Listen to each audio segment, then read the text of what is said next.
যে 8ই জিলহজ সকালবেলা ইহরাম বেঁধে মক্কা থেকে আমি মিনাতে রওনা গেছি, তখনই কিন্তু হজের তালবি আমি পাঠ শুরু করছি, তাই না? লাব্বাইক আল্লাহুম্মা লাব্বাইক, লাব্বাইক লা শারীকা লাকা লাব্বাইক, অসংখ্যবার পড়তে থাকবো। এইখানেই অনেক হাজিরা ভুল করে। দেখা যাচ্ছে যে 5বার 10বার পরে আর তার মুখ দিয়ে তালবিয়া বের হয় না। তখন কি বের হয়? রাজনৈতিক গল্প হয়, কে কেমন আছেন, কার ব্যবসা কেমন চলতেছে।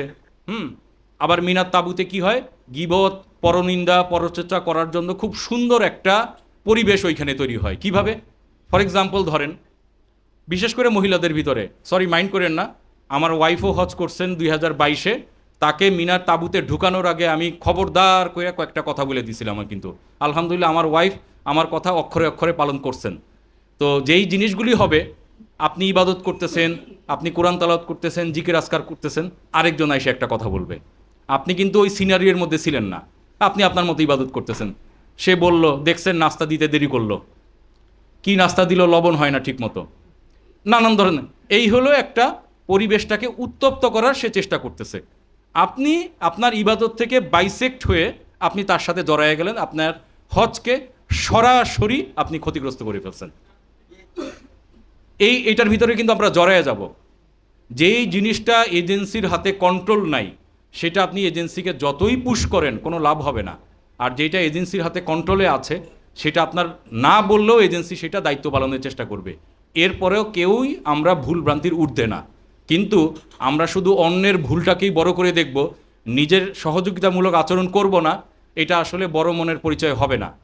আমরা ভাই ভাই হিসাবে হজের সফরে থাকবো ইনশাল্লাহ, ঠিক আছে? একবার, আমি এই পর্যন্ত আল্লাহর রহমতে 3বার হজ করেছি, 2বার উমরা করেছি, 5বার সফর হয়েছে ইতিমধ্যে। কোনো একটা হজের সফরে বা উমরার সফরে তুরস্কের এক ভদ্রলোক, বয়স্ক, তার ভাষা বুঝি না, ইংলিশ বা উর্দু এগুলো তো আমরা বুঝি, এগুলো জানি না। তো দেখা গেল যে উনি তাওয়াফ করে এসে হাঁপাচ্ছেন, বয়স্ক মানুষ নফল তাওয়াফ করে হাঁপাচ্ছেন, তার পায়ে হাত দিচ্ছেন, বারবার দিতে পারতেছেন না। তখন আমি বুঝলাম তাদের তার তার পাটা প্রচণ্ড ব্যথা। তো আমি নিজে কি করলাম, তার পা টিপে দিলাম। এতে কি আমার জাত চলে গেল? আল্লাহর রহমতে সে আমাকে অবাক হয়ে তাকায় থাকলো আমার দিকে, যে এরকম তো দেখি নেই। তার ভাষা তো বুঝি না, সে অবাক হয়ে তাকায় আছে আমার দিকে যে তার পা টিপে দিতেছি আমি। এই জন্যে হজের সফরে অনেক রকম, মানে মাথা গরমের যেমন পরিবেশ তৈরি হবে, অন্য ব্যক্তিকে সহযোগিতারও পরিবেশ তৈরি হবে। আমরা কতটুকু, যেমন আমরা যারা ইয়ং আছি, আমি এখনও নিজেকে ইয়ং মনে করি আলহামদুলিল্লাহ। তো আমার বয়স 45, আমি তারপরে ইয়ং মনে করি। তো আমরা যারা ইয়ং মনে করি, আমরা কিন্তু বাথরুম চেপে রাখতে পারি মোটামুটি, তাই না? কিন্তু যারা বৃদ্ধ হাজি যারা আছেন, বয়স্ক যারা আছেন, তারা কিন্তু বাথরুম চেপে রাখতে পারেন না, তাদের জন্য খুব কষ্ট হয়ে যায়। আমি দেখতেছি আমার পিছনে 2টা বৃদ্ধ মানুষ, তাদের চেহারা দেখে তারা স্ট্রাগল করতেছে, আমি কি আগে বাথরুমে যাব না তাকে আগে বাথরুমে যেতে দিব। এরকম কোনো একটা বাসের সিটের জন্য এর মধ্যেই হজ আছে, এই কথাগুলোর ভিতরেই কিন্তু হজ আছে। বাসের সিটের ভিতরে আমি স্বার্থপরের ভিতর মতো ধাক্কায়া, আরেকজনকে ধাক্কায় আমি কি করলাম, বাসের সিটে বসলাম। আমার সামনে এই বৃদ্ধ মানুষটা দাঁড়ায় আছে, আমার বিবেকে কি এটা বলবে আমি অনেক ক্লান্ত, দ্যাটস ফর শিওর, কিন্তু উনি কিন্তু আমার থেকে আরও বেশি ক্লান্ত, তাই না? তাহলে আমি কি করব, তাকে বসতে দিব। এই রকম অনেক রকম পরিবেশ তৈরি হবে। তাহলে আমরা কি এগুলো সহযোগিতা করব কি না? ইনশাল্লাহ। আমি হজের মাসলা মাসাইল ভালো মতো বুঝি। আমি দেখলাম একটা মানুষ তার বোঝাটা উঠাইতে পারতেছে না, এরকম অনেক মানুষের বোঝা আমি টাইনা দিছি, সে আমাকে চিনেও না জানেও না, তার বোঝাটা আমি টাইনা দিছি। এতে তো আমার জাত ইজ্জত চলে যায় নাই, তাই না? ইনশাল্লাহ নিজেকে ছোট মনে করতে হবে, মনে করতে হবে আমি খারাপ, দুনিয়ার সবাই ভালো। এই কথা যদি বুঝতে পারেন, তাইলে হইলো আপনার হজ হবে। আমরা হজের সফরে, মানে দুর্ভাগ্যজনকভাবে মিনাতে এগুলো হয়।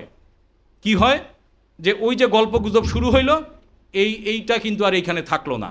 ওই এজেন্সি এইটা দিছে, আমাকে এইটা দেয় নাই, ওই ভাই আমার সাথে কি ব্যবহার করলো, আমাকে ধাক্কা দিল, এই করলো সেই করলো, নানান ধরনের কথাবার্তাতে আমি ছিলাম না, আমি এর মধ্যে জড়ায়ে গেলাম। যে ব্যক্তি মানে রাতে কিয়াম করে এবং দিনে সিয়াম পালন করে, সে যদি নিজের বাক মানে জবানকে যদি কন্ট্রোল না করে, কিয়ামতের দিন সে নিঃস্ব হয়ে যাবে। এ কথার অর্থ বুঝছেন? রাতে সারা রাত আমি তাহাজ্জুদে নামাজ পড়লাম এবং দিনে আমি রোজা রাখলাম, আমি যদি আমার জবানকে কন্ট্রোল না করতে পারি, কিয়ামতের দিন কিন্তু আমি নিঃস্ব হয়ে যাব। কিভাবে নিঃস্ব হয়ে যাব জানেন? কারণ আমি যেই লোকটাকে ধাক্কা দিছি, গালি দিছি, মেজাজ গরম করছি, সেই লোকটা কিয়ামতের দিন আল্লাহর দরবারে কেস দাখিল করবে আপনার এগেনস্টে। কেস দাখিল করবে, আল্লাহ এই লোকটা আমাকে ধাক্কা দিছিল, এই লোকটা, আমি রিক্সাওয়ালা ছিলাম, এ আমার সাথে মিসবিহেভ করছিল, আমি অফিসের ছোটো কি করতাম, আমাকে হামকি ধামকি দিত, আমার প্রমোশন আটকায় দিত, আজকে আল্লাহ তুমি তাকে ইয়ে দাও। এই যে আপনি হজ করছেন না, নামাজ পড়ছেন, রোজা রাখছেন, এই সমস্ত আমল দিয়া আপনাকে তখন শোধ দিতে হবে। এই জন্যেই কিয়ামতের দিন আমরা নিঃস্ব হয়ে যাব। আমরা কি নিঃস্ব হইতে চাই, না আমরা হজটাকে ধরে রাখতে চাই? দেখেন, আমি কিন্তু বারবার, এবং আমার পূর্ববর্তী বক্তা তিনিও কিন্তু বারবার করে কিন্তু একই কথাই বলতেছেন, যে আমরা একই কথাই বলতেছি যে হজের সফরে যে যত ধৈর্যশীল হইতে পারবে, যে যত নিজেকে কন্ট্রোল, তার মানে এই না আপনি আপনার প্রবলেম বলতে পারবেন না, তা কিন্তু না। আপনি আপনার প্রবলেম আপনার পাশের যে আছে তাকে একটু বললেন, এজেন্সির লোকজনকে বললেন, দেখবেন কাউকে না কাউকে আপনি অবশ্যই পাবেন। সমস্যা যেমন আছে সমাধানও অবশ্যই হবে, কিন্তু অস্থির কেউ হবেন না ইনশাল্লাহ। আল্লাহর উপর তাওয়াক্কুল করবেন, ঠিক আছে? আমার কথাগুলো কিন্তু মনে রাখবেন। হজের সময় প্রচণ্ড গরমের ভিতরে বিরূপ পরিস্থিতিতে কিন্তু এই উপদেশের কথা শুনতে ভালো লাগে না। এখন এসির মধ্যে বসে আছেন, মনটা ফ্রেশ আছে, দুইটা কথা শুনতে কিন্তু, দুইটা বকা দিলেও হয়তো শুনতে ভালো লাগে। মানে বিষয়টা এরকম। আপনারা আমাদের ভাই, আমরা আপনাদেরকে কখনো ক্লায়েন্ট মনে করি না, কি তাই না? আমাদের সম্মানিত মুআল্লিম, আমরা মানে হজ গাইড যারা আছি, আমরা আমার হাজিদেরকে আমরা কখনো ক্লায়েন্ট মনে করি না। তারা আমাদের ভাই, তারা আমাদের ফ্যামিলি মেম্বার, এইটা আমরা চিন্তা করি সব সময়, ঠিক আছে? তো মিনার তাঁবুতে বসে কিন্তু আরও অনেক ধরনের মুখের দ্বারা অনেক ধরনের পাপ হবে। নিজের মুখটাকে, এবং পারলে ওইখান থেকে যেইখানে এগুলো হয় ওইখান থেকে উঠা চলে যাবেন। উঠা খুব একটা দূরে যাইতে পারবেন না, মিনার তাঁবুতে জায়গা হলো শর্ট, খুব একটা দূরে যাইতে পারবেন না। যাই হোক, এর বাইরে মিনার তাঁবুতে একটা অনেক বড় পাপ হয়, বিশেষ করে পুরুষের দ্বারা। কি পাপ হয়? মিনার তাঁবু তো পুরুষের জন্য তাঁবু আলাদা, মহিলাদের জন্য তাঁবু আলাদা, তাই না?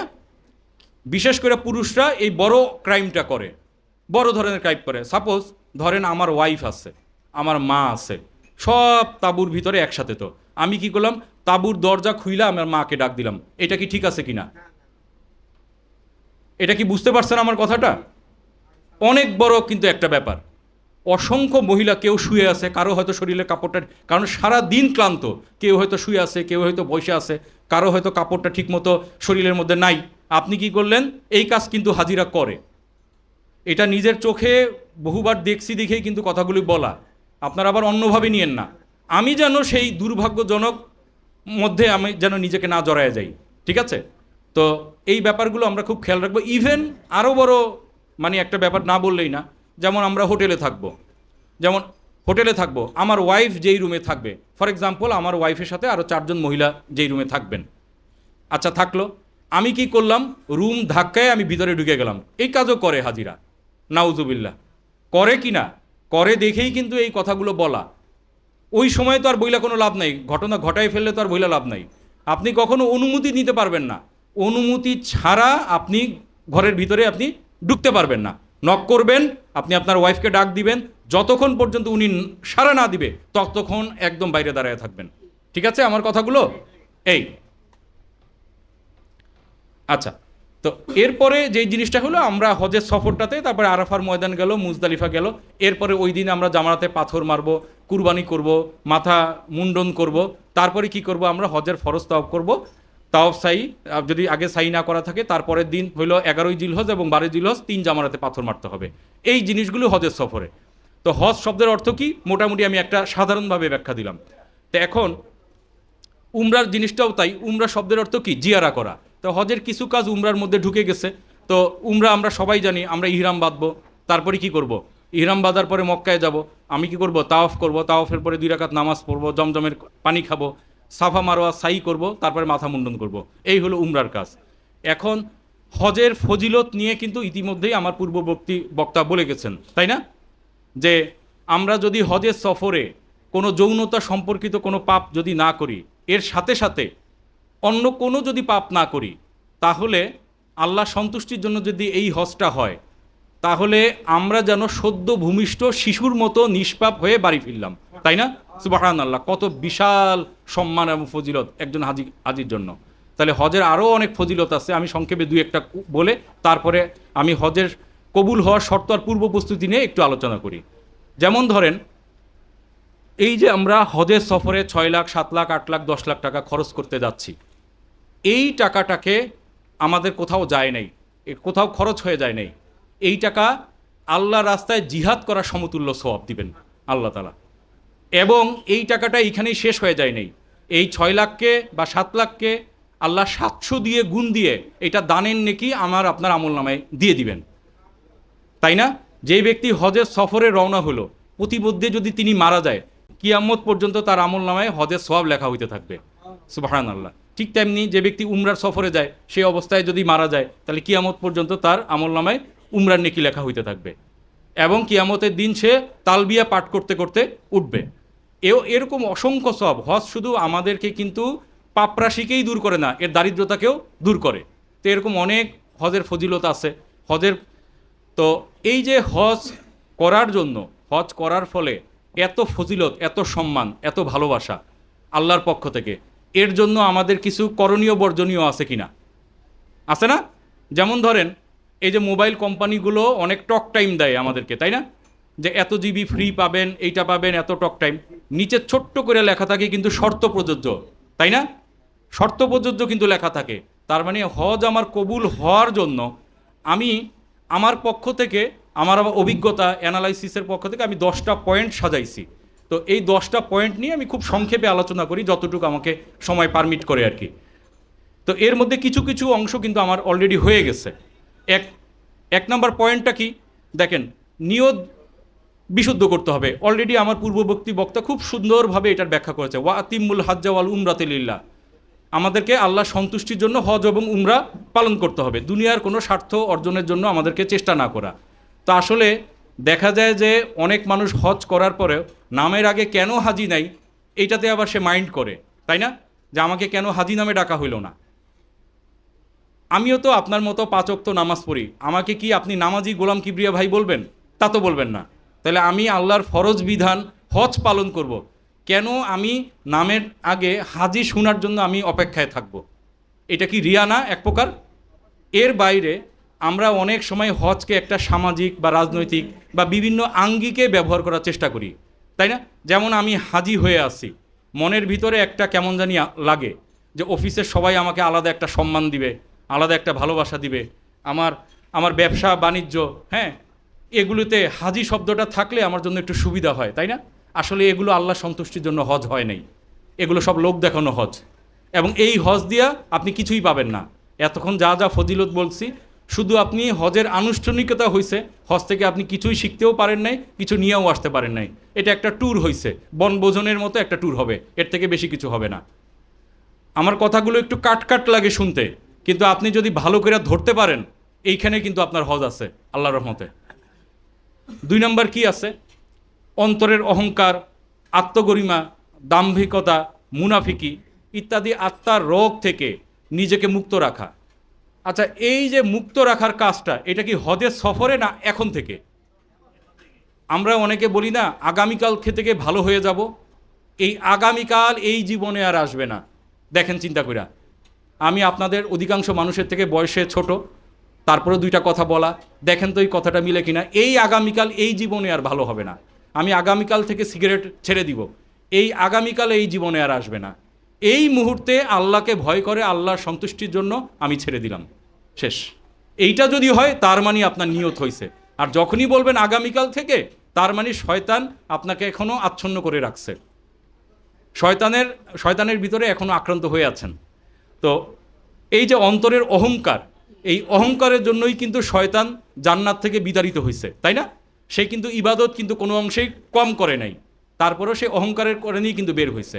তো ইবাদত করে যদি আমরা অহংকার আসে, তাহলে সেই ইবাদতের কোনো মূল্য আল্লাহ দরবার নেই। ইবাদত হলো একমাত্র আল্লাহর, অন্য কারোর জন্য আমাদের 2 পয়সার কোনো ভ্যালু নেই। আছে নাকি? আমাদের 2 পয়সার কোনো ভ্যালু নেই। নিজেকে মনে করতে হবে একমাত্র আমরা আল্লাহর দাস এবং বান্দা, এর বাইরে কিছু না। তা আসলে দুর্ভাগ্যজনকভাবে বলতে হয়, হজের সফরেও অনেক মানুষের বডি ল্যাঙ্গুয়েজ থেকে বোঝা যায় তিনি অনেক বড় অফিসার, তিনি অনেক বড় কর্মকর্তা, তিনি অনেক বড় ডাক্তার, তিনি অনেক বড় ইঞ্জিনিয়ার, তিনি অনেক বড় এমপি সাহেব, অনেক বড় ব্যবসায়ী। তার বডি ল্যাঙ্গুয়েজ থেকে, কথার ধরন থেকে মনে হয় অ্যাকচুয়ালি তার ভিতরে হজের কোনো পূর্ব উপস্থিতি ছিল না। আমি যদি আল্লাহর দাস হিসেবে যদি ওইখানে পৌঁছাইতে না পারি, এই যে কেন আমি ইহরামের কাপড় পরতেছি, আমি যেন কোনো আলাদা ব্যক্তি না থাকি। আমি যদি আলাদাই ব্যক্তি হইলাম তাহলে কেন আর ইহরামের কাপড় পরলাম, তাই না? তাহলে আমরা যাদের যা ব্যক্তিগত পরিচয় আছে এই পরিচয়টা বাংলাদেশে থাকুক, এটা যেন হজের সফরে যেন না থাকে, ঠিক আছে? এবং এই জিনিসগুলো যেন একটা সহযোগিতামূলক যেন আচরণ হয়, যে আমি হজের পরে আসব, সাপোজ ধরেন আমি একজন ডাক্তার, তো আমি হজের সফরে আমি হেল্প করব মানুষকে, কিন্তু আমি ডাক্তার এইটাকে আমি বড় পরিচয় দিয়ে একটা ফুটায়ে তোলা, অনেকের বডি ল্যাঙ্গুয়েজের ভিতরে এগুলো আছে। শুধু ডাক্তাররা আবার কেউ ভাইবেন না কেউ যে আমি ডাক্তারদেরকে বলছি, হ্যাঁ ইঞ্জিনিয়ারদেরকেও বলতেছি, কারণ আমি ইঞ্জিনিয়ার, তো সেই ক্ষেত্রে কিন্তু বলা। তো নিজেকে একদম সাধারণ মনে করতে হবে, তাইলেই দেখবেন যে অনেক ডিফিকাল্ট কন্ডিশনেও আপনার ধৈর্য শক্তিটা অনেক বাড়বে, অনেক কঠিন পরিস্থিতিতেও দেখবেন আপনি নিজেকে কন্ট্রোল করতে পারতেছেন, নাইলে কিন্তু কন্ট্রোল করতে পারবেন না। দেখবেন মাথা গরম হবে, এরে বকা দিলেন ওরে বকা দিলেন, হ্যাঁ হামকি ধামকি করলেন, তার মানে হজের মূল শিক্ষা থেকে আমরা আসলে অনেক দূরে। যাই হোক, এটার ব্যাখ্যা আর করার দরকার নাই, আমার মনে হয় আপনারা সবাই বুঝতে পারছেন। আপনারা শুনতে পাচ্ছেন মহিলা হাজিগণ? আচ্ছা, ঠিক আছে। 3 নম্বর পয়েন্ট কি? হালাল ও পবিত্র উপার্জন দ্বারা হজ সম্পাদন করা। এটা কি ব্যাখ্যা করার দরকার আছে? হালাল সম্পদ দ্বারা যদি আমার না থাকে তাইলে কি আমার নামাজ কবুল হবে, রোজা কবুল হবে? হজ কবুল হওয়ার কোনো প্রশ্নই আসে না। আপনি যেই ভিআইপি প্যাকেজে যান আর ভিভিআইপি প্যাকেজে যান আর যেই হোটেলে থাকেন আপনি, আপনার হজ কিন্তু বাতিল, প্রথমেই বাতিল, স্ক্রিনড আউট। যে আপনি যদি আপনার সম্পদে দিয়ে হারাম সম্পদ দিয়ে হজের সফরে যান, এই কথাগুলো না শুনতে ভালো লাগে না, কিন্তু এই কথাগুলোর ভিতরেই আপনার হজ আছে। যদি কারো সম্পদের ভিতরে হারাম সম্পদ থেকে থাকে সেইটার মাসালা ভিন্ন, সেক্ষেত্রে আপনি কি করবেন? সেই হারাম সম্পদটুকু কোনো সওয়াবের নিয়ত ছাড়া দায় মুক্তির নিয়তে আপনি গরিব মানুষের মধ্যে দিয়ে দিবেন। সওয়াবের নিয়ত করতে পারবেন না। হারাম সম্পদ আমরা না চাইলেও অনেক সময় চলে আসে, যদি আমার ইচ্ছার বিরুদ্ধে চলে আসে সেই জিনিসটা আপনি দান না, এটাকে বলে দায় মুক্তির নিয়তে কাউকে কোনো গরিব মানুষকে দিয়ে দিবেন। কিন্তু ইচ্ছাকৃতভাবে হারাম সম্পদ দিয়ে আপনি নামাজ রোজা হজ জাকাত করবেন, সেটা কিন্তু আল্লাহর দরবারে কবুল হওয়ার কিন্তু কোনো সম্ভাবনা নেই। এগুলো একটা বনভোজনের মতো ট্যুর হবে, এর বাইরে কিছু কিন্তু হবে না ইনশাল্লাহ। তো হজ একজন হাজির অনেক বড় সম্মান আল্লাহর কাছে আসমানে, তো আমরা যদি সেই সম্মানটা পাইতে চাই আমরা এই নিয়মগুলো আমরা মেনে চলবো ইনশাল্লাহ, ঠিক আছে? এই 4 নম্বর দেখেন, সকল প্রকার শিরক বিদাত কুফরি, সুদ ঘুষ হিংসা বিদ্বেষ গীবল, এগুলো নিয়ে আসলে আমার আর খুব বেশি বলার কিছু নেই। এগুলো অলরেডি আমাদের পূর্ববর্তী বক্তা এবং আমিও একটু আলোচনা করার চেষ্টা করছি। তারপরেও আমি 2-1টা পয়েন্ট নিয়ে একটু আলোচনা করি। শিরক বিদাত কুফর নিয়ে আমি একটু সংক্ষেপে আলোচনা করি। দেখেন, আমরা অনেক কষ্ট করে হজের সফরে যাচ্ছি, তাই না? হজ করতে অনেকগুলো টাকা লাগে। এর বাইরে এই যে আমি 40 দিন হজের সফরে থাকবো, আমার চাকরি বাকরিতে একটু চ্যালেঞ্জ হইল, আমার অ্যাবসেন্সে আমার ওয়াইফ আমার ছেলে মেয়ে তাদের মেনটেনেন্সেও অনেক চ্যালেঞ্জ আছে না? আমার বৃদ্ধ বাবা মা আছে, তাদেরও দেখাশোনা করাতে অনেক রকমের চ্যালেঞ্জ আছে। আর আমার হজের সফরে কষ্ট তো আছেই। তো এত কষ্ট করে যদি আমার হজটাই আল্লাহর কাছে আমি কবুল না করাইতে না পারলাম, তাইলে আসলে এর থেকে দুর্ভাগ্য আর কিছু হইতে পারে না। পারে? আমি এক ওয়াক্ত নামাজ যদি আমার মিস হয়ে যায় বা নষ্ট হয়, আমি পরবর্তী নামাজ পড়ে আল্লাহর কাছে কান্নাকাটি করলে, নফল নামাজ পড়লে আল্লাহ হতো, কিন্তু আপনি হজ কিন্তু দ্বিতীয়বার আর সুযোগ নাও পাইতে পারেন, তাই না? এই জন্য ফার্স্ট টাইম যেই হজটা হবে সেটাই ইনশাল্লাহ যেন হজ যে মাবরুর হয়, মানে যেই হজটা কবুল হয়। আর শুধু হজের সফরের জন্য চিন্তা করলে হবে না, এখন থেকেই আল্লাহর কাছে কান্নাকাটি করতে হবে। যার চোখে যত বেশি পানি পড়তে পারবে তার হজ কবুল হওয়ার সম্ভাবনা। কেননা চোখে পানি না পড়লে কিন্তু দোয়া কবুল হয় না, আর চোখে পানি না পড়লে আল্লাহর কাছে আত্মসমর্পণ হয় না। অনেকে আমরা তওবা করি, আল্লাহ আপনি আমাকে মাফ করে দেন, এরকম তওবা হবে না। কিন্তু আপনাকে কেন মাফ করবেন আল্লাহ? আপনি কি করছেন? আপনি আল্লাহর কাছে আত্মসমর্পণ করেন, আল্লাহ ওই দিন ওই পাপটা করছিলাম, আল্লাহ আজকে তুমি আমাকে সেই পাপটাকে তুমি মাফ করে দাও। আমরা অনেকে অহংকার মতো বসে আল্লাহ তুমি আমাকে মাফ করে দাও, মানে আমার কোনো পাপ নাই, ব্যাপারটা এরকম বডি ল্যাঙ্গুয়েজ থাকে, তাই না? কি এরকম মানে মনটা নরম করে, আল্লাহ আমি জীবনে কত ওয়াক্ত নামাজ নষ্ট করছি, আল্লাহ আল্লাহ মানুষের হক মারছি, এখন যার যারটা ফেরত দিচ্ছি, কিন্তু এর বাইরেও কত মানুষের কত কিছু হয়ে গেছে আমার দ্বারা, কত মানুষকে বকা দিছি, কত মানুষকে কি করছি আল্লাহ। যেইগুলো মনে থাকে সব লিস্ট করে, এই লিস্ট আবার কাউকে দেখায়েন না, কিন্তু এই লিস্টটা আপনারটা আপনার কাছে রাখেন ইনশাল্লাহ, ঠিক আছে? তো এই লিস্টটা কাউকে না দেখে এই লিস্ট ধরে ধরে আল্লাহর কাছে ক্ষমা চাবে এবং নিজের চোখের পানি ফেলে দিবেন, তাইলে ইনশাল্লাহ অবশ্যই আপনার দোয়া আসমানে চলে যাবে ইনশাল্লাহ, এবং আপনার দোয়া আল্লাহ কবুল করবেন। তাহলে অন্তরে অহংকার নিয়ে দোয়া করা যাবে না, আমি একজন সাধারণ বান্দা, আমি আপনার দাস, সেই হিসেবে আল্লাহর কাছে আত্মসমর্পণ করতে হবে। পরিপূর্ণ আত্মসমর্পণ না করলে, পুলিশ ধরলে কি স্যারেন্ডার করে না হাত উপরে, এইভাবে আল্লাহর কাছে স্যারেন্ডার করতে হবে, তাইলে আমাদের দোয়াগুলো কবুল হবে। যাই হোক, শিরকের কথা বলতেছিলাম। শিরক কি এটা সবাই কম বেশি জানেন, তাই না? আমরা শিরক কি কাউকে জিজ্ঞেস করলে তিনি বলেন যে মূর্তি পূজা করা শিরক। এর বাইরে কিন্তু খুব একটা মানুষ খুঁজে পায় না। আমাদের মুসলিম সমাজে অসংখ্য শিরকের ঘটনা আছে। শিরকের যদি কোনো গুনাহ কারোর মধ্যে থাকে, আল্লাহ তাআলা তার জন্য জান্নাত হারাম করে দিবেন, তার জন্য জাহান্নাম অবধারিত। তার যার জন্য জাহান্নাম অপরাধিত, তার জন্য হজ কি, নামাজ কি, রোজা কি, কালেমা কি? তাহলে আমাদের আমল নামার ভিতরে শিরকের গুনাহ যদি কারো থাকে, এখনই আল্লাহর কাছে সেই তওবা করতে হবে এবং শিরক চিনতে হবে। মানে আল্লাহর সাথে কোনো কিছুকে কি করা, অংশী স্থাপন করা যে কোনো উপায়ে। যেমন ধরেন, আপনি কোনো একটা মাজারে গিয়ে সেজদা দিলেন, তাই না? এই সেজদা দেওয়াটা কার হক? একমাত্র আল্লাহর হক। আল্লাহর না, একমাত্র আল্লাহর হক। আমি এমন জায়গায় সেজদা দিলাম যেটা আল্লাহ ছাড়া অন্যের সন্তুষ্টির জন্য। আপনার সারা জীবনের আমল বরবাদ হয়ে গেছে, এক মুহূর্তে ডিলিট হয়ে গেছে। ঠিক আছে? তাহলে এইরকম শিরকের ঘটনা, ধরেন আমাদের অনেকের সন্তান হয় না, সন্তান দেয়া বা নেয়া, সন্তান দেয়ার মালিককে? হ্যাঁ, সূরা শুরার 49-50 নম্বর আয়াতে পারবেন, আল্লাহ যাকে খুশি সন্তান দান করেন, পুত্র সন্তান, যাকে খুশি দুইটাই দেন, যাকে খুশি কোনোটাই দেন না। এখন আমাদের সুন্নাহ অনুযায়ী যেটা আমাদের চিকিৎসা করা দরকার সেটা আমরা করতে পারি, কিন্তু আপনি এমন এক লোক ধরলেন, আপনি ধরলেন সে আমারে সন্তান দিতে পারে, এমন এক মাধ্যম ধরলেন, তার মানে আপনি আল্লাহর ক্ষমতার সাথে আরেকজনের ক্ষমতাকে কি করছেন, ভাগ বসায় দিচ্ছেন। এইরকম অসংখ্য জিনিস আছে। আবার অনেক সময় কি করি আমরা, অনেক লোকের কাছে যাই আমাদের ভবিষ্যৎ শোনানোর জন্য, তাই না? যে দেখেন তো আমার সামনে কি কি বিপদ আপদ আছে, দেখেন হজের সাথে এগুলো সম্পর্কিত কিনা, সম্পর্কিত না। আবার অনেকে কি করি আমরা, হজের সফরে যেই ভুলগুলি করি, মক্কা মদিনা থেকে মাটি নিয়ে আসি। কি করি আমরা? অনেকে মাটি বালু পাথর কুড়ায় আনি। কি কনসেপ্টে?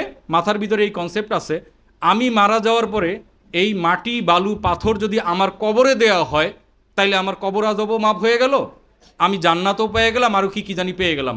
আপনি কিছুই পান নাই, বরঞ্চ অনেক কিছু হারাই ফেলছেন। আবার হজের সফরে এইগুলো করে মানুষ।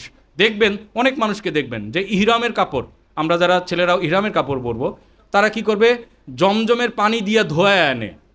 কেন ধোয়া আনে? যে আমি মারা যাওয়ার পরে আমি আমার ফ্যামিলিকে বলে রাখি যে আমি মারা যাওয়ার পরে এইটা দিয়ে আমারে দাফন দিবে। কি কনসেপ্টে? কনসেপ্টটা হলো এইটা আমি পড়লে আমার কবর আযাবও হবে না, আমার জান্নাত পেয়ে গেলাম, আরও কি জানি পেয়ে গেলাম। আপনি কিছুই পাইলেন না, আপনি শিরক বিদআত কুফরের মধ্যে যুক্ত হয়ে গেলেন।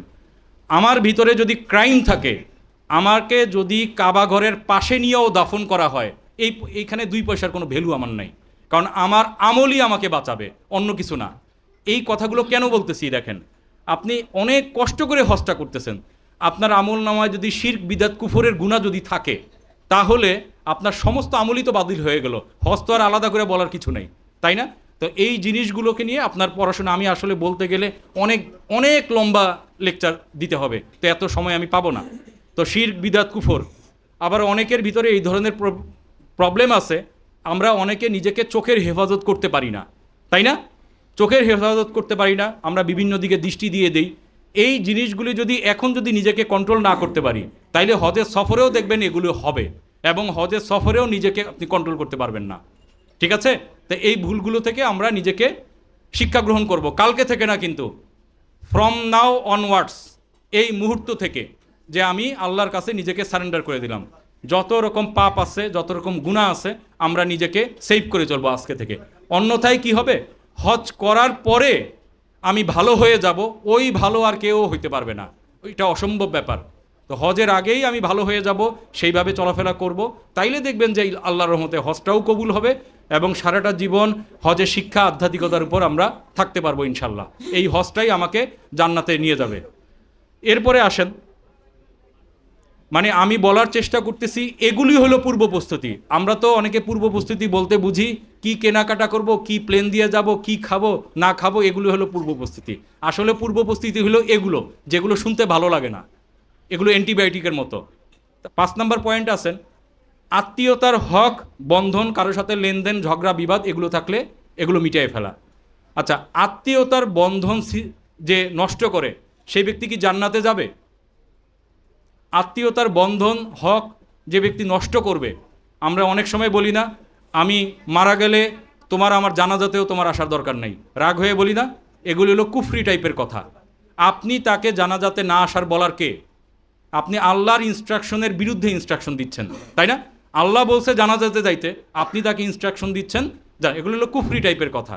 এরকম আমাদের সমাজে অনেক কুফরি টাইপের কথা আছে যেগুলো আমাদের প্রচলিত। তো আত্মীয়তার বন্ধন কারো যদি গ্যাপ থাকে, তো আসলে এরকমও ব্যাপার যে অনেক সময় অনেক আত্মীয় স্বজন আছে আমাদেরকে ক্ষতি করার চেষ্টা করে, আমাদেরকে টাকা পয়সা মেরে দেয়, আমাদের জমি জিরাত দখল করে নেয়, আছে কি না এরকম? আচ্ছা থাকুক, তো তারপরেও আমি বলবো যে তার একটা বিপদে আপনি তাকে ফোন দেন, তার ছেলের অসুস্থ, তাকে একটা ফোন দেন। দেখবেন যে কেউ তাকে ফোন দেয় নাই, আপনি দিছেন। সে দেখবেন লজ্জায় পড়ে যাবে যে এই লোকটাকে সারা জীবন গালিগালাজ করলাম, তার সম্পদ নষ্ট করলাম, আজকে আমার বিপদে কেউ আগায় আসে নাই, তার দোয়াটা আপনি পাবেন। হ্যাঁ, তো কারো কারো সাথে সাময়িক গ্যাপের দরকার আছে। অনেক সময় বাবা মা রাগ করে বলে যে বাইর হয়ে যা আমার ঘর থেকে, বলে না? এইটা কিন্তু ইমোশনাল কথা, এটা কিন্তু সম্পর্ক নষ্ট করার কথা না। কিন্তু রাগ করে বলার অর্থ হলো সে যেন কারেকশন করে আবার হাতে হাত মিলায়, তাই না? তো আমরা পার্মানেন্টলি কারোর সাথে, কোনো আত্মীয়র সাথে আমরা সম্পর্ক কাট অফ করে দিব না। যদি আমরা দেই, তার কি অবস্থা হবে জানি না, আমি কিন্তু জান্নাত নষ্ট করে ফেললাম। তাহলে আমরা হজ করে কি, নামাজ পড়ে কি? তো অনেকগুলো ব্যাপার আছে যেই জিনিসগুলোতে ডাইরেক্ট জাহান্নামে যাওয়ার কারণ, সেইগুলোকে আমাদেরকে রক্ষা করতে হবে। এইটাই আমার আসলে আলোচনা। তারপরে আসেন 6 নম্বর পয়েন্ট, ধৈর্য ধারণ করা, নিজের জবানকে নিয়ন্ত্রণ করা, সহি শুদ্ধ হজের জন্য আল্লাহর কাছে সবসময় দোয়া করা। তো অলরেডি এটা আলোচনা হয়েছে যে আমরা সব সময় ধৈর্য ধারণ করব এবং আল্লাহর উপর তাওয়াক্কুল করব, একজন আরেকজনকে সহযোগিতা করব এবং কবুল হজের জন্য আল্লাহর কাছে সহায়তা করব। আমরা তো দোয়া করি না আল্লাহর কাছে, আমরা শুধু সারাদিন ব্যস্ত কেনাকাটা করতে, তারপরে কি খাবো, কোন প্লেন দিয়ে যাব, মানে এই সমস্ত জিনিস নিয়ে বলতে। আল্লাহর কাছে দোয়া ছাড়া কি আপনি সমস্যার সমাধান করতে পারবেন? এবং দেখবেন ডাক্তাররা কমপ্লেক্স রোগীর ক্ষেত্রেও যখন সমস্ত প্রচেষ্টা ব্যর্থ হয়ে যায়, তখন তারাও বলে আমাদের পক্ষে আর কিছু করার নেই, এখন একমাত্র আল্লাহই পারে আপনার মাকে বাঁচাতে, তাই না? মানে আল্লাহই সব, বাকি সবাই তার কোনো ক্ষমতা নেই। আল্লাহ যতটুকু ক্ষমতা দিছে সেই ক্ষমতার আলোকে হলো দুইটা কথা বলা, দুইটা কাজ করা। তো আল্লাহর ক্ষমতাই সব। তো আল্লাহর কাছে সবসময় আপনি দোয়া করবেন। কেউ আপনাকে ধাক্কা দিছে, কেউ আপনার সাথে মিসবিহেভ করছে, আপনি আল্লাহর সন্তুষ্টির জন্য নিজের কবুল হজের কথা চিন্তা করে চুপ হয়ে যান। দেখবেন আপনি কোনো না একটা প্রবলেমে আছেন, সেই প্রবলেমটা আল্লাহ তাআলা একটা না একটা উপায় ইনশাল্লাহ বের করে দিবেন। ঠিক আছে না ইনশাল্লাহ? 7 নম্বর পয়েন্ট, জীবনে প্রতিটি পদক্ষেপ কোরআন সুন্নাহ অনুযায়ী আল্লাহর নির্ধারিত সীমা বিধান ভালোভাবে মেনে চলে জীবন গঠনের ব্যাপারে সচেষ্ট হওয়া। এখন দেখেন, আমি হজটা শিখলাম ঠিকমতো, কিন্তু এর বাইরে আল্লাহর যে অন্যান্য যে বিধানগুলো আছে, নামাজ, রোজা, কোরবানি, দান, সদকা, এরকম যে অনেক রকম মানুষের সাথে আখলাক, ব্যবসা বাণিজ্যের মূলনীতি, রাষ্ট্র পরিচালনা থেকে শুরু করে ঘরের ভিতরে পর্যন্ত প্রত্যেকটা জিনিসে ইসলামের মূলনীতি আছে। তা আমি হজ করলাম খুব সুন্দরভাবে, আমি ঘরের স্ত্রীর সাথে মিসবিহেভ করলাম, অথবা আমি একজন মহিলা হাজি যদি হই, দেখা যাচ্ছে যে ঘরের কাজের লোকের সাথে আমি মিসবিহেভ করি, তাই না? অনেক মানুষ আছে কি না যে হজ করার পরেও আমরা আমাদের বিহেভিয়ার, বডি ল্যাঙ্গুয়েজকে কিন্তু আমরা চেঞ্জ করতে পারি না, তাহলে কিন্তু হইল না জিনিসটা। তো আলটিমেটলি সে হয়তো নিজের চাকরি বাঁচানোর জন্য বা তার ক্ষমতার নাই এজন্য আপনাকে দুইটা কথা বললো না, আলটিমেটলি কিন্তু সে বলল আপনাকে, কি হজ করে আসলো, এখনও আমাকে গালি দেয়, এখনও আমার সাথে মিসবিহেভ করে, এখনও আমার মানে ক্ষতি করে। তাহলে আর আপনার জন্য আলটিমেটলি দুর্নামটা হজের গায়ে যায় পড়লো, তাই না? দেখেন, আমি একজন হজকারী ব্যক্তি, হাজি ব্যক্তি, আমি হজ করছি, তাই না? আল্লাহর ঘরে গেছি। এখন আমার দ্বারা যদি কোনো ক্রাইম হয়, আলটিমেটলি সেই লোকটা চিন্তা করতেছে তাহলে কি হজ করলো, এটাই কিন্তু হয়। তো আমরা নিজেকে সেভ করে রাখবো, সবসময় আল্লাহর উপর ভরসা করব। আমার দ্বারা যেন, আমার পূর্ববর্তী বক্তা বারবার এই কথাটাই বলছেন খুব সুন্দরভাবে, যে আমার দ্বারা যেন কারো কোনো ক্ষতি না হয়। কেউ আমার ক্ষতি করলে করুক, সেটা আল্লাহর ফয়সালা হবে, কিন্তু আমার দ্বারা কারো যেন কোনো ক্ষতি না হয় ইনশাল্লাহ। পারবো তো আমরা? এত বছর যা করছি, আজকে থেকে না, এই মুহূর্ত থেকে, আজকে থেকে হলে রাত থেকে হয়ে গেল, মসজিদে জামাতের সাথে আদায় করার অভ্যাস গড়ে তোলা, এটা পুরুষের জন্য ওয়াজিব। দেখেন, আপনি যদি এখন থেকে 5 ওয়াক্ত নামাজ মসজিদে জামাতের সাথে আদায় করার অভ্যাসটা না গড়ে তোলেন, তাহলে হজের সফরেও দেখবেন আপনি এক ওক্ত যাবেন, দেখবেন যে আরেক ওক্ত হোটেলে পড়তেছেন। এটা কি ঠিক হইল আমাদের জন্য? আমরা যারা পুরুষ স্পেসিফিক্যালি তাদের জন্য বলতেছি। তো কাবা ঘরে নামাজ পড়লে এক রাকাতে 1,00,000 রাকাত নামাজের সওয়াব হয়। কয় রাকাত? আর সহিহ হাদিস অনুযায়ী মদিনাতে মসজিদে নববীতে এক রাকাতে 1000 ওয়াক্ত নামাজের সওয়াব হয়, তাই তো? তাহলে এইটা রেখে আমি কি ঘরে নামাজ পড়বো না মসজিদে গিয়ে নামাজ পড়বো? আর মসজিদে গিয়ে নামাজ পড়ার জন্য আমি যে প্রতি কদমে কদমে যে আমি যাচ্ছি সেইটার জন্য আল্লাহ তাআলা আমাকে নেকি দিচ্ছেন, তাই না? অনেক হাজিরাই আছেন অলসতার কারণে ঘরে নামাজ পড়েন, এটাকে আমাদের চেঞ্জ করতে হবে। আর পুরুষের জন্য মসজিদে নামাজ পড়া জামাতের সাথে এটা কিন্তু ওয়াজিব। রাসূলুল্লাহ সাল্লাল্লাহু আলাইহি ওয়াসাল্লাম মানে এরকম নামাজিদের ঘর পর্যন্ত জ্বালায় দিতে চাইছেন যারা কোনো ওজর ছাড়া, কোনো কারণ ছাড়া ঘরে নামাজ পড়ে। পুরুষের জন্য কেন জ্বালায় দিতে চান, কেন জ্বালায় দেন নাই? কারণ সেই ঘরে নারী, শিশু, বৃদ্ধ আছেন, এই জন্য শুধু। তার মানে দেখছেন জামাতে নামাজ পড়াটা পুরুষের জন্য কত গুরুত্বপূর্ণ। তাইলে আমরা কি এখন থেকেই জামাতে নামাজ পড়ার অভ্যাস করব কি না? ইনশাআল্লাহ। তো এখন দেখা গেল যেই লোকটা 5 ওয়াক্ত নামাজই ঘরে পড়ে বা পড়ে না, সেও হজে যাচ্ছে, আলহামদুলিল্লাহ, আল্লাহ তার হজ কবুল করুক, আমাদের সবাই হজ কবুল করুক। কিন্তু তার হয়তো একবারে 5 ওয়াক্ত নামাজ মসজিদে হবে না। তিনি একটা ছোট টার্গেট করুক, আগে আমি 2 ওয়াক্ত পড়বো মসজিদে, এতদিন যখন পড়তামই না এখন 2 ওয়াক্ত মসজিদে জামাতের সাথে পড়বো, আস্তে আস্তে 3 ওয়াক্ত, 4 ওয়াক্ত, 5 ওয়াক্ত, এভাবে করে করে নিজেকে আমি আপলিফট করবো ইনশাল্লাহ। পারবো তো? ইনশাল্লাহ। এভাবে করে করে নিজেকে চেঞ্জ করতে হবে। এরপরে আসেন হজের সফরে বিভিন্ন মানুষের অনেক রকম শিরক বিদআত কুফরে লিপ্ত থাকে, আপনারা নিজের চোখে দেখবেন। অনেক মানুষ দেখবেন যে পাহাড়ের ভিতরে নিজের নাম লেখা আসে, মানে তার কনসেপ্ট হইল এই পাহাড় আমাকে সাক্ষ্য দিবে। আরও শুনেন, হ্যাঁ, বিভিন্ন জায়গায়। তো এর বাইরে আছে বিভিন্ন ঐতিহাসিক স্পটগুলোতে, যেমন জাবালে সুর, জাবালে নূর। জাবালে সুর হইল আল্লাহ রাসূল যখন মক্কা থেকে মদিনায় হিজরত করতেছিলেন তখন জাবালে সুরে 3 দিন উনি লুকায় ছিলেন, আত্মগোপন ছিল, আবু বকর রাদিয়াল্লাহু তাআলা আনহু সহ। যাই হোক, ওই বিস্তারিত ঘটনা আমি যাচ্ছি না। জাবালে নূর যেখানে কোরআনের প্রথম 5টি আয়াত কি নাজিল হয়, তাই না? ইকরা বিসমি রব্বিকাল্লাযী খলাক। তো এই সমস্ত জায়গায় ঐতিহাসিক স্পটগুলোতে কিছু কিছু লোক নিজের নাম লিখে আসে যায়, পাহাড়ের গায়ে যায়, নিজের জায়নামাজকে ঘষে, নিজের শরীরকে ঘষে, মানে এগুলো থেকে একটা বরকত হাসিলের চেষ্টা করা। আবার দেখবেন যে মসজিদে নববী বা কাবাঘর বা বিভিন্ন জায়গায় নিজের জায়নামাজ, নিজের শরীর, নিজের মানে এইখান থেকে, তার মানে যেখান থেকে সেইখান থেকে বরকত হাসিল করা যাবে না। যেইখানে আল্লাহ তাআলা বরকত হাসিলের ঘোষণা দিয়েছেন, যেখান থেকে রাসূল সাল্লাল্লাহু আলাইহি ওয়াসাল্লামের ইনস্ট্রাকশন থেকে আমরা জানি, সেইখান থেকে আমরা সেই ফজিলতটা পাবো না?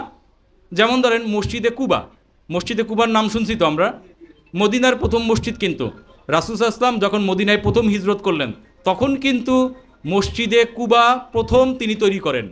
কুবা পল্লী আছে, এখান থেকে মসজিদে নববী থেকে 3.5 কিলোমিটার দূরে মসজিদে কুবা আছে। তো সেইখানে রাসূল সাল্লাল্লাহু আলাইহি ওয়াসাল্লাম প্রথম খেজুর পাতায় মসজিদে কুবা এটা তৈরি করেন। তো যেই ব্যক্তি বাসা থেকে পাক পবিত্র হয়ে অজু করে মসজিদে কুবায় 2 রাকাত নামাজ পড়বে, তার জন্য একটা উমরার সওয়াব আছে। সুবহানাল্লাহ। তার মানে উমরা না করেও আমরা একটা পরিপূর্ণ উমরা সওয়াব আমাদের আছে। তার মানে একটা সহিহ হাদিস অনুযায়ী স্পষ্ট ফজিলত আমি আছে। এইরকম যেই জিনিসের ভিতরে ফজিলত আছে, যেই জিনিসের ভিতরে রাসূল সাল্লাল্লাহু আলাইহি ওয়াসাল্লামের ইনস্ট্রাকশন আছে, সাহাবীদের আমল আছে, সেই জিনিসগুলোকে আমাদেরকে প্রায়োরিটি দিতে হবে। আর যেই বর্ণনাগুলোর ভিতরে আপনার কোনো রেফারেন্স নাই সেগুলোকে আমাদেরকে অ্যাভয়েড করতে হবে। তো 10 নম্বর পয়েন্ট ছিল মন গড়া বা ভুল শুদ্ধ মিশ্রিত তরিকা বাদ দিয়ে রাসূল সাল্লাল্লাহু আলাইহি ওয়াসাল্লামের সুন্নাহ অনুযায়ী হজ সম্পাদন করা এবং হজের পূর্বেই এর উপর যথেষ্ট জ্ঞান অর্জন করা, এটা অত্যন্ত গুরুত্বপূর্ণ। এখন আমরা যারা হজ গাইড এবং মুআল্লিম আছি, আমাদের পক্ষ থেকে আমরা সর্বোচ্চ চেষ্টা করব আপনাদেরকে নলেজ শেয়ার করার জন্য। কিন্তু আপনার কি কোনো ব্যক্তিগত দায়িত্ব নেই? আছে কি না? আপনি কিয়ামতের দিন কিন্তু বলতে পারবেন না আমাকে হজ শিখায় নাই এই জন্য আমি হজ শিখি নাই, আমাকে নামাজ শিখায় নাই এই জন্য আমি নামাজের ভিতরে ভুল ত্রুটি হয়তো আমি জানতাম না, এগুলো বলে কিন্তু আপনি পার পাবেন না আল্লাহর কাছে। কেন পার পাবেন না? নামাজ পড়া যদি আমার জন্য ফরজ হয়, নামাজের হুকুম, আহকাম, বিধি বিধান ফরজ ওয়াজিব, রাসূল সাল্লাল্লাহু আলাইহি ওয়াসাল্লামের নামাজ, এগুলো জানাটাও আমার জন্য ফরজ। ঠিক তেমনি হজের ব্যাপারটাও তাই।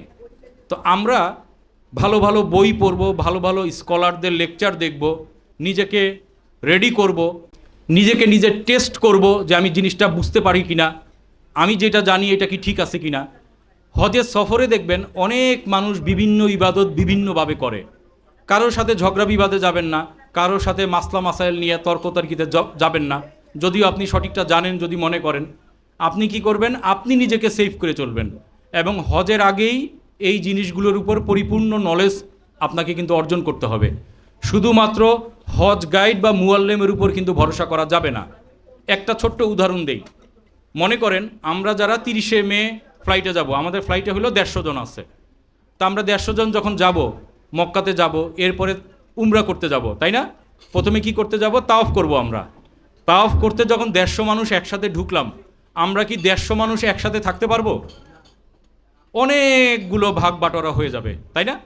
তো এখন আমি যদি দল ছুট হয়ে যাই, তাইলে কি আমাকে কাজটা সম্পন্ন করে আসতে হবে কি না? হবে না? আমি যাতে দল ছুট হইলেও পরিপূর্ণভাবে কাজটা সম্পন্ন করে, এবং আমাদের থেকে ইনস্ট্রাকশন দেয়া হবে যে আপনি কমপ্লিট করার পরে, তাওয়াফ সাই কমপ্লিট করার পরে এই জায়গায় এসে দাঁড়ায় থাকবেন, সেইটা দেওয়া হইল, কিন্তু মাঝখান দিয়ে আপনি হারায় ফেললেন। তাহলে কি আমরা আতঙ্কিত হব, না একসাথে থাকব? একসাথে চিন্তা করে পড়াটা শিখব। এবং বাসায় যারা একসাথে আছেন, হাজব্যান্ড ওয়াইফ বা পাড়া প্রতিবেশী যারা একসাথে যাচ্ছেন, মাঝে মাঝে নিজেরা একসাথে বসবেন, একজন আরেকজনকে শোনাবেন যে আপনি যা বুঝতে পারছেন উনি তা বুঝতে পারছেন কিনা। আরেকজনের কাছে বলতে গেলেই কিন্তু বোঝা যায় যে আমার নিজের ভিতরে কতটুকু আমার গ্যাপ আছে। এই নিজের গ্যাপগুলো নিজেকে তৈরি করতে হবে, ক্লিয়ার করতে হবে।